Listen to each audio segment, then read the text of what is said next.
నోయిడా సాంకేతిక పరిజ్ఞానం ఉన్న నగరం. కానీ 2006లో అక్కడ జరిగిన మానవత్వహీనమైన ఘటన దేశాన్ని షేక్ చేసింది.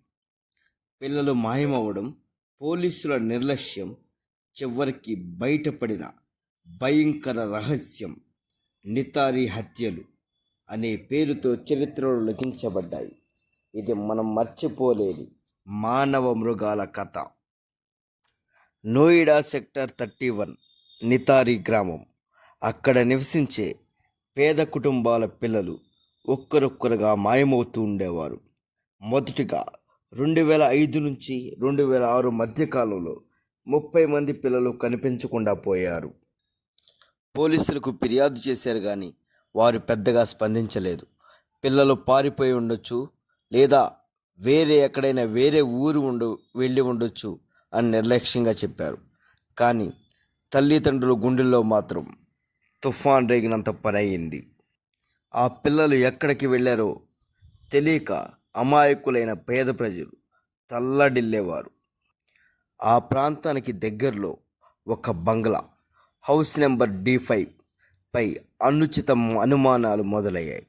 అందులో మోనేందర్ సింగ్ పాండే అనే ధనిక వ్యాపారి ఉండేవాడు. అతనితో పాటు సురేంద్ర కోహ్లీ అనే నేపాలీ పనివాడు ఉండేవాడు. ఆ నేపాలీ పనివాడిపై అనేక మందికి అనుమానాలు మొదలయ్యాయి. చివరికి ఒక బాలిక మాయమైన వెంటనే ఆమె తండ్రి గట్టిగా పోలీసులపై ఒత్తిడి తెచ్చాడు. 2006 డిసెంబర్లో పోలీసులు చివరకు ఆ ఇంట్లో దర్యాప్తు ప్రారంభించారు. అటువైపుగా కనిపించిన ఆ ఇంద్రభవనం లాంటి ఆ ఇంటిలో ఏదో తెలియని దుర్వాసన రావడంతో పోలీసులు ఆ ప్రదేశాన్ని దర్యాప్తు చేయడం ప్రారంభించారు. ఆ ఇంట్లోనూ ఆవరణంలోనూ తవ్వితే కనికరించలేని దృశ్యాలు బయటపడ్డాయి. శవభాగాలు, బాలల జుట్టు, హడావుడి దుస్తులు, చెత్తలో మానవ ఎముకలు దొరికాయి. పిల్లలను హత్య చేసి వాళ్ళ శరీరాలను చెత్తగుంటల్లో వేస్తున్నారని తెలిసింది. 1 కాదు, 2 కాదు, 16 మృతభాగాలు అక్కడ దొరికాయి. నితారీలోని ఈ హౌస్ ఇప్పుడు దేశంలోని అత్యంత క్రూరమైన క్రైమ్ సీన్లలో ఒకటయింది.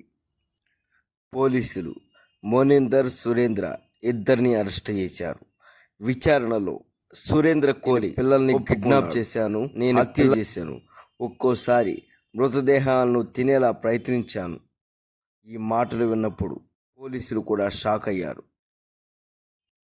ఒక దశలో సురేంద్ర కోహ్లీ మానసిక రోగి అని డిఫెన్స్ తేవడానికి కూడా ప్రయత్నించారు. కొంతమంది శవాలను ఖననం చేశారు, మరికొన్ని చంపాక తిన్నాడు అని చెబుతూ ఉంటారు. 2007లో మొదలైన విచారణలో సురేంద్ర కోహ్లీ